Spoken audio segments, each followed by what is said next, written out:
Bonjour à toutes et à tous, bienvenue Dr Lenné dans notre Merci beaucoup. concession de Nantes et de Rennes pour la marque Audi. On tenait à vous avoir aujourd'hui avec nous pour nous parler d'un sujet qui concerne particulièrement les hommes. Il s'agit du cancer de la prostate. Et le mois de novembre est un mois qui met en avant notamment ce sujet-là. Donc merci d'être là avec nous pour en parler aujourd'hui. Je Merci m'appelle beaucoup. Jean et je travaille pour la concession en tant que conseiller commercial Audi. Merci beaucoup. Merci à Audi de nous recevoir aujourd'hui. On est très heureux aujourd'hui de venir faire un peu de prévention sur un sujet qui nous tient particulièrement à cœur. Je suis le docteur Lenné, je suis urologue à la clinique urologique. On a une clinique spécialisée dans la question de l'urologie et donc bien évidemment de la santé masculine. Notre clinique elle est à Saint-Herblain, pas très loin.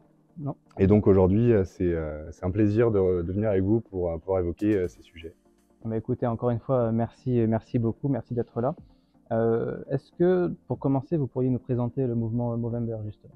Oui, alors le mouvement Movember fête justement ses 20 ans cette année.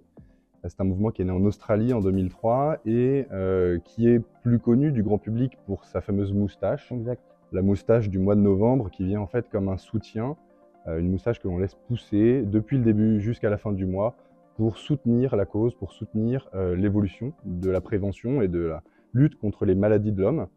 Bien sûr, plus précisément concernant le cancer de la prostate et le cancer masculin de façon plus large, mais également par rapport à la santé mentale masculine, par rapport à la prévention et l'optimisation de la santé de l'homme. Ok, alors vous l'avez dit, vous en avez parlé de la prostate. Est-ce que vous pouvez nous en dire plus aussi à ce sujet? Quel est son rôle dans le corps humain? Est-ce qu'on pourrait éclaircir un petit peu cet aspect-là? Bien sûr, oui. On a beaucoup de patients qui viennent en consultation qui ne savent pas vraiment où elle est, qui ne savent pas vraiment à quoi elle sert. Et effectivement, c'est bien de pouvoir un petit peu recentrer ça. La prostate, c'est une petite glande qui se trouve autour de l'urètre, sous la vessie. Et c'est un organe lié à la reproduction. C'est un organe reproducteur qui permet en partie l'éjaculation. Et il est l'organe, malheureusement, responsable du plus grand nombre de cancers chez l'homme. C'est à peu près 25% des cancers développés chez l'homme qui sont des cancers de la prostate. Ça touche en France quasiment 60 000 personnes par an, ce qui est considérable. Ouais, c'est important, ouais, effectivement. Donc c'est une maladie qui est évidemment difficile à prévenir. On peut, j'imagine, autant que possible faire des contrôles. Alors oui, effectivement. Le problème de cette maladie, c'est qu'il y a deux aspects. Le premier aspect, c'est qu'elle est asymptomatique, c'est-à-dire qu'on a des symptômes que très tardivement dans l'évolution de cette maladie. Et donc tout l'enjeu, ça va être de pouvoir faire des dépistages précoces et de le trouver à un stade très petit. Et le deuxième aspect de cette maladie, c'est qu'il n'y a pas de cause à cette maladie. C'est-à-dire que même si on vit une vie parfaitement saine, sans toxique, avec une alimentation irréprochable, eh bien malgré tout, en étant simplement un homme, on s'expose à cette maladie. Donc il n'y a pas de phénomène forcément d'hérédité, de Alors contexte si, familial? vous avez tout à fait raison, ça c'est un autre aspect, c'est le risque intrinsèque, et il y en a deux principalement par rapport au cancer de la prostate. L'origine est ethnique, les patients qui viennent d'origine africaine, mais également afro-caribéenne, sont particulièrement exposés. Et lorsque l'on a dans sa famille un antécédent au premier degré du cancer de la prostate, mais également du sein, on est plus à risque de développer ce cancer. Point de vigilance quand quelqu'un de la famille est touché. Et à ce moment-là, eh bien, on propose l'âge. On se demande toujours à quel âge il est bon de consulter son urologue. Alors bien évidemment, en cas de symptômes, eh bien, il n'y a pas d'âge. L'homme jeune est un patient que l'on recevra évidemment.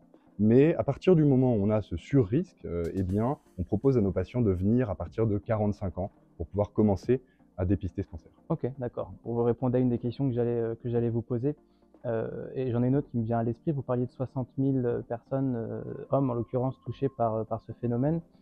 Est-ce qu'aujourd'hui vous avez une statistique aussi sur le nombre d'hommes que vous arrivez à soigner? Oui, effectivement, on a aujourd'hui, alors on a tellement évolué nos stratégies ces dernières années que l'on arrive aujourd'hui à dépister 80% des maladies de la prostate à un stade précoce, ce qui nous permet de les guérir. On a également pu améliorer nos pratiques et aujourd'hui, on a une survie qui arrive à plus de 90% à 5 ans. Okay. Et donc, on a vraiment des chiffres qui sont tout à fait satisfaisants, même si il existe encore une grande marge de progression.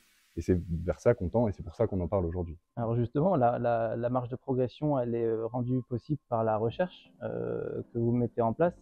Est-ce qu'aujourd'hui, c'est un des sujets qui est au cœur du débat dans le monde, de la médecine? Alors oui, la recherche d'une part, l'application des connaissances et l'accompagnement de nos patients.